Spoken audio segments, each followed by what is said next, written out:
Of all the things that industry does, this is probably the one thing that I think could be labeled as evil, that in order to make a profit, you're disease-mongering, in other words, making population, medicalizing something that is just really part of everyday life. You often feel distracted, disorganized, restless, unable to finish things.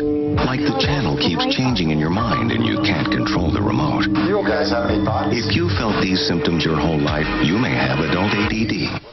So in other words, a person who is not yet a patient, who is actually feeling quite good, sits down to watch the evening news, and after seeing a few commercials, says to him or herself, you know, I'm not quite as healthy as I thought. Got to remember that appointment tomorrow. Did I send the car payment? What made me volunteer for that assignment? Introducing Lunesta, a sleep aid that can give you and your restless mind the sleep you need.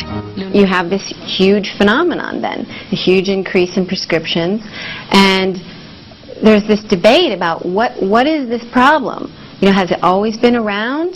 Is it a problem of behavior? Is it really a biomedical problem? What's happened now is you've taken a healthy person and medicalized something that was not medical, and this person may very soon end up on prescription medication.